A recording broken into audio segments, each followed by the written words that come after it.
quais são os filtros mais perigosos que têm distorcido a imagem de Jesus nas igrejas brasileiras atualmente? O nosso livro ele chama Jesus Sem Filtro, né? Desmascarando as bobagens que dizem por aí sobre o Filho de Deus. Olha para você ver o subtítulo: Desmascarando as bobagens que dizem por aí sobre o Filho de Deus. Essa é a ideia do livro. A ideia do livro é tentar fazer com que o leitor possa voltar com o Jesus das Escrituras, né? O Jesus das Escrituras é o Jesus que é graça, que é amor, que é o Cordeiro de Deus que tira o pecado do mundo, mas também que é o justo juiz, que é o leão da tribo de Judá, né?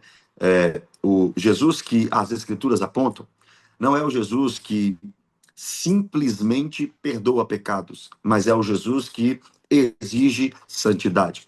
Então perceba que o evangelho ele tem sido pregado pela metade. Deus amou o mundo de tal maneira que deu o seu Filho unigênito para todo aquele que nele crê não pereça, mas tenha a vida eterna. Maravilha.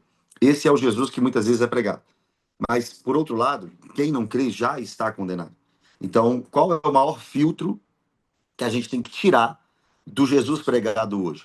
O Jesus que não condena, o Jesus que não exige santidade, o Jesus que não colocou regras em seus ensinamentos, Jesus que não exige da vida da pessoa uma transformação. É o Jesus muito de boa, liberal, tem até um capítulo do livro, né, o Jesus de boa, liberal, aquele Jesus que não exige que você tenha uma vida correta agora. Tem muita gente dizendo que segue a Jesus, mas ele mesmo disse: aquele que tem os meus mandamentos e os guarda, esse é o que me ama. Então, o Jesus que não exige mudança tem sido o Jesus que mais está sendo pregado. Esse filtro tem que ser tirado. O Jesus que não exige transformação. O Jesus que não exige mudança. A vida cristã é uma vida de transformação. É uma vida de mudança. Paulo dizia, né? Aquele que peca, não peque mais. Aquele que roubava, não rouba mais. Aquele que mentia, não vai mentir mais. Então é uma vida de transformação. E além desse filtro, quais outros filtros o senhor aborda no seu livro? Nós temos aqui o Jesus influencer, por exemplo. Então tem gente que acha que Jesus quer angariar para si seguidores, seguidores, seguidores, independentemente da forma como esses seguidores chegam, né? E isso é realmente um filtro que deve ser tirado de Jesus, porque Jesus não está preocupado com o número de seguidores. Jesus quer seguidores transformados, discípulos transformados. E um exemplo claro disso na Bíblia é em João capítulo 6, né? Quando Jesus está pregando um sermão difícil, duro, e a multidão não recebe aquele discurso. Mas Jesus não muda a pregação. Jesus diz: vocês para os discípulos. A multidão foi embora e ele vira para os discípulos: vocês também não querem ir? Não. Pode ir embora também. E aí Pedro levanta e diz: para quem iremos? Se só tu tens as palavras de vida eterna. Lá naquele grande dia, Jesus vai dizer que muitos fizeram muitos sinais e maravilhas em nome dele. Mas ele vai dizer: afasta de mim, eu nunca conheci vocês. Então, o filtro de Jesus procurando ser aclamado e aceito em todo o tempo, isso não é verdade. Jesus não, ele aceita todo mundo, mas para ser discípulo vai ter que ser do jeito dele. Ele aceita todos, mas não aceita tudo, né? Jesus morreu por judeu, por gentil, por branco, por negro, por brasileiro, por americano. Ele morreu por todo tipo de pessoa. Ele não faz acepção de pessoas, é isso que a Bíblia diz. Mas para ser discípulo dele não vai ser de qualquer jeito. Ah, vem aqui só para números. Não, Jesus não está preocupado com números, né? Inclusive, é uma tristeza na igreja evangélica brasileira hoje, em algumas igrejas, que o número de membros reflete na cabeça dos líderes se a igreja está boa ou não. Quantos números de membros eu tenho? Quantos batismos eu tenho? Mas será que isso realmente é um resultado de uma pregação genuína? Será que se passarmos ali no crivo do novo nascimento, aquelas pessoas realmente nasceram de novo, foram transformadas, foram quebrantadas? Será que houve conversão? Né? Jesus está preocupado com convertidos, aquela famosa frase, né? E não convencidos. Jesus, ele quer seus discípulos, mas seus discípulos do jeito deles, né? Dentre outros aqui, só mais um, como você perguntou alguns, né? Um que eu gosto de falar sempre também é o capítulo 5, né? O Jesus destruidor de igreja e religião. Esse é um pouco assim, até delicado falar hoje, porque tem gente que acha que a igreja está completamente corrompida. Eu acredito que a igreja está corrompida, mas não completamente. Eu acredito que existem pessoas falsas, falsos pastores, falsos mestres, mas que ainda existem verdadeiros pastores, verdadeiros mestres. Ainda existem 7.000 que não se dobraram a Baal, né? Então, eu acredito que ainda a igreja faz um trabalho importante no mundo. Só que tem pessoas que são completamente avessas à igreja, justamente pelos maus exemplos. Então, tudo aquilo que é organizacional, a pessoa já sente uma repulsa, né? Aquilo que é CNPJ, um lugar para congregar, tudo isso a pessoa já diz: não, Jesus não está preocupado com isso. Jesus não quer saber disso. Calma, não tanto ao céu, nem tanto ao inferno. Realmente, Jesus não instituiu o CNPJ. É claro, seria um anacronismo. É óbvio que Jesus não está preocupado com o tamanho do seu local de congregação, não. Mas o congregar, aí é que a gente entra no que é ser igreja, mas o congregar continua sendo bíblico. Então, por causa dos erros eclesiásticos, alguns abandonam a igreja. Mas o abandonar a congregação também é um erro. Então, esse capítulo aí, Jesus, destruidor das igrejas e religiões, é justamente tirando esse filtro. Não, Jesus não está preocupado com nada que é de igreja. Não, ele estabeleceu a sua igreja. Mateus capítulo 16, ele diz que sobre ele, que é a pedra angular, sobre ele edificaria a sua igreja. Então é óbvio que Jesus, sim, se importa com a congregação, nós devemos estar juntos, unidos, em comunhão com os irmãos, doutrina dos apóstolos, partir do pão, comunhão e oração. Essas são as bases da verdadeira igreja. Nós encontramos em Atos capítulo 2, né? E, pastor, qual foi o filtro mais difícil para você remover na sua própria caminhada com Cristo? O da religiosidade, sem dúvida alguma. Porque eu vim de um berço cristão, né? Eu vim de um berço cristão. Minha mãe se converteu, eu tinha 3 anos. Eu frequentei a igreja a minha vida toda, só que eu era um ímpio, religioso, mentiroso na igreja. Eu só conheci a Cristo mesmo, eu só nasci de novo. Eu só saí da prática do pecado em 2014. Então, eu tenho 11 anos de caminhada cristã. E a religiosidade que o local onde eu frequentava, os locais, me apresentaram, por culpa minha, não é culpa deles, não, por culpa minha, eu tive que retirar quando eu entendi que Jesus não é simplesmente um bom exemplo. Eu sempre falo isso. Jesus não é simplesmente um bom exemplo a ser seguido. Às vezes esse filtro da religiosidade coloca Jesus como um bom exemplo. Então eu tenho que fazer, eu tenho que fazer, eu tenho que fazer. Só que você tem que fazer pela motivação certa. Você tem que fazer atraído por um novo nascimento, por um coração quebrantado. A intenção não é me dar bem. A religiosidade te faz olhar para Jesus pensando assim: olha, eu tenho que me dar bem. Ou seja, eu vou obedecer para eu não ir para o inferno. Eu vou obedecer para ele me abençoar.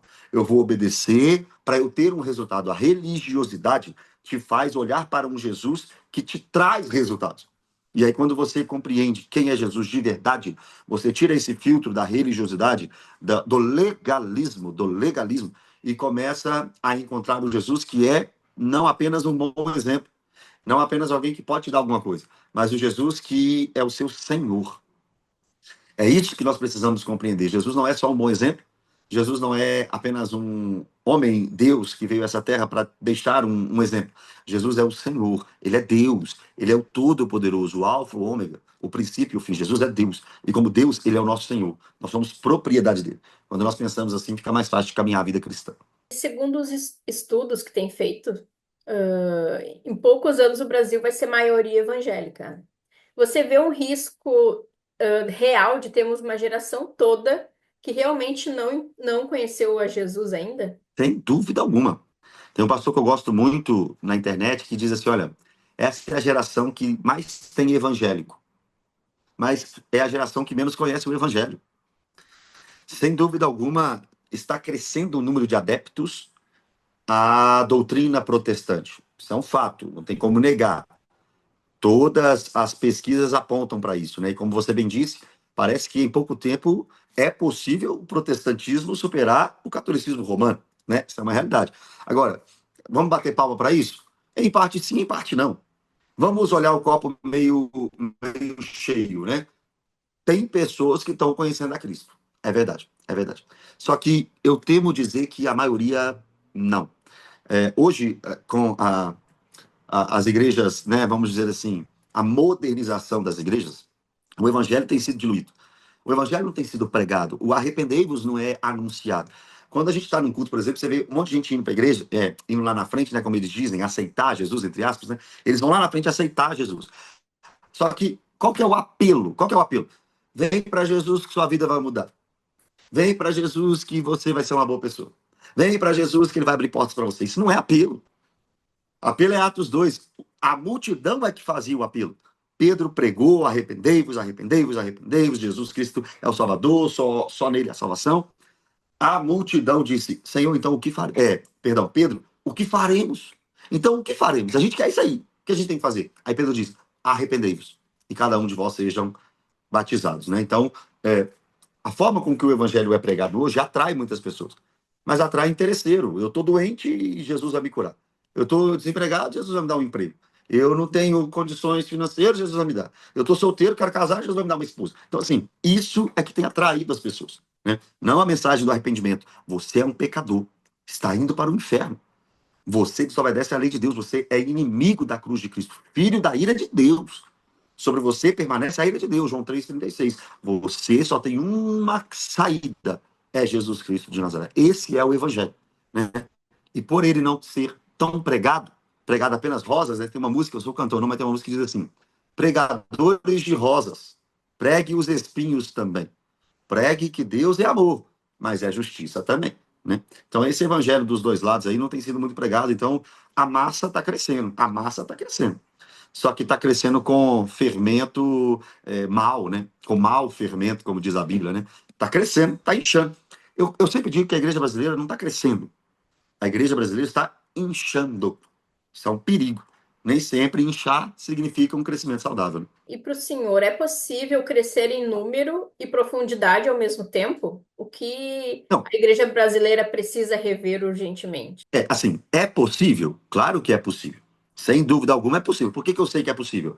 Porque a igreja de Atos, mesmo não sendo perfeita, a igreja de Atos não é perfeita. A igreja de Atos é modelo. Existe igreja perfeita, existe igreja modelo. A igreja de Tessalônica, por exemplo, é chamada por Paulo de modelo da Caia, para os da Caia. A igreja de Atos também é modelo. E ela crescia de 120 para 3 mil, de 3 mil para 5 mil. Né? Está no texto bíblico. Então é possível crescer, sim, ao mesmo tempo que se cresce em maturidade. É possível. Agora, é o que está acontecendo? Eu acredito que não. Eu acredito que não. E o que a igreja tem que fazer para rever isso? Voltar a priorizar o estudo da palavra, o estudo da pregação, do texto bíblico, da exposição bíblica. Hoje nós somos uma igreja de entretenimento. Você pode entrar nos Instagrams aí das igrejas e você vai ver muito evento. Mas estudo bíblico, escola bíblica dominical, seminário, são pouquíssimas. São pouquíssimas. Se não valorizarmos a pregação do evangelho e o estudo das escrituras, nós continuaremos com igrejas rasas. Igrejas rasas. É a tristeza do meu coração perceber que às vezes você vai pregar numa igreja e a pessoa não consegue achar um livro da Bíblia. Vai pregar no Antigo Testamento, abre aí Sofonias. Não acha, não acha. Quem foi Amós? Não sabe, compreende? Explica o Apocalipse, não entende. Tudo isso porque as igrejas estão rasas no estudo das Escrituras. Sabe aquele curso de domingo que poderia ser o momento para você doutrinar a igreja, trazer exposição bíblica, fidelidade ao texto? A mensagem é motivacional. Parece que os pastores, alguns, querem preparar a igreja para vencer uma próxima semana. Parece que eles não querem que a igreja seja doutrinada. Alguns querem que a igreja vença a próxima semana. É só isso. É só isso. Não, a pessoa tem que voltar aqui bem, a pessoa tem que voltar aqui na semana que vem bem. Então, deixa eu dar uma pílula para ela para aguentar mais uma semana. Não é assim. Não é assim. A igreja precisa ser doutrinária. Doutrinária. E, pastor, o discipulado é algo importante para que os cristãos realmente conheçam esse Jesus sem filtros? Com certeza, com certeza. Jesus disse, né? Ide, toda autoridade me foi dada no céu e na terra, portanto, vão, façam discípulos. O que tem faltado hoje também na igreja é a preocupação pessoal com os irmãos. Tá ali a reunião de domingo é sim um discipulado, é um momento de aprender da palavra, mas precisa-se de mais, né? Encontros semanais, fora do horário de domingo, uma preocupação pessoal com cada pessoa. Na nossa igreja, por exemplo, tem células, né? Que é um momento com um grupo menor, onde você é cuidado. É difícil ser cuidado no culto de domingo. Eu até entendo a logística, né? Mas se a pessoa quer ser cuidada, quer ser pastoreada, um pequeno grupo, um ministério, um estudo bíblico menor, tudo isso vai fazer com que você seja mais abraçado pela sua igreja. E o discipulado não é simplesmente fazer amigos. O discipulado não é simplesmente estar junto. O discipulado é se reunir com o intuito de aprender da palavra para colocar em prática os ensinamentos.